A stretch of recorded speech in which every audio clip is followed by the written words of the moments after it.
The Easter Egg by G.P. Putnam's Sons. Cheer up, spring is here. Time to start on my first ever Easter egg, Hoppy said.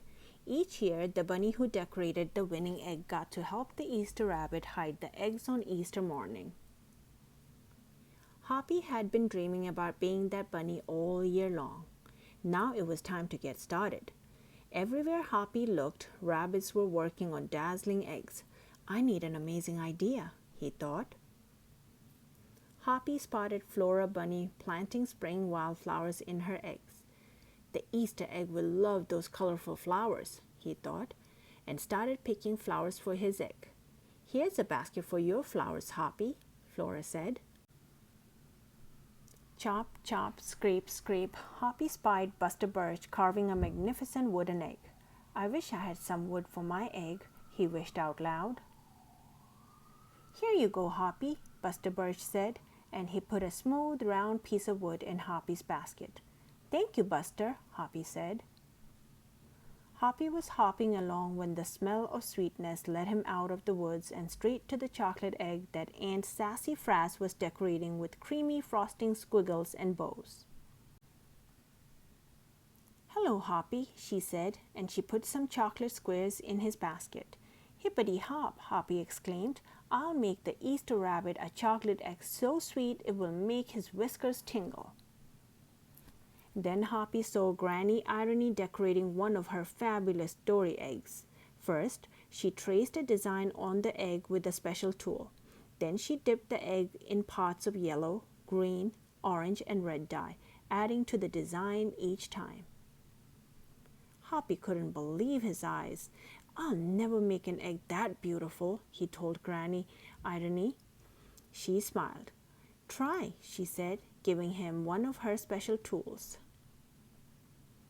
Hoppy was hopping by Hans Wender Rabbit's garden when he spotted an extraordinary egg.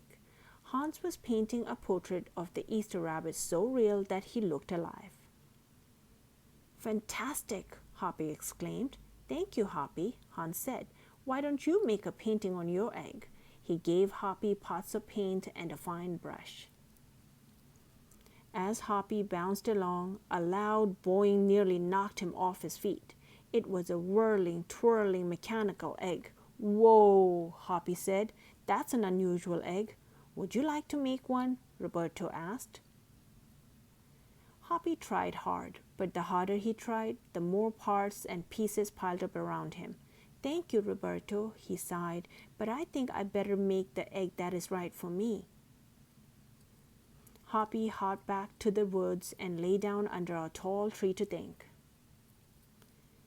Making a beautiful egg is harder than I imagined, he thought. I guess I don't have to win. I just want to make an egg I'm proud of. Suddenly the woods rang with the squawking of birds sounding an alarm. Mother Robin swooped down, calling wildly as if she couldn't decide where to go.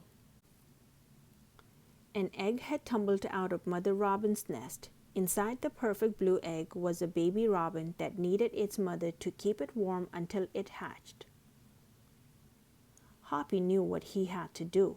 He sat down carefully and covered the blue egg with his soft, warm fur.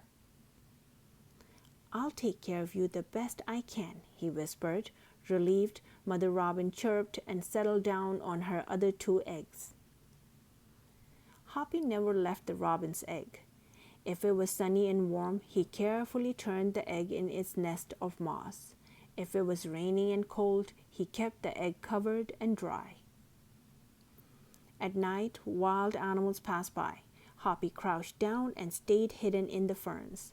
Often he heard strange noises coming from above, but Hoppy did not run away.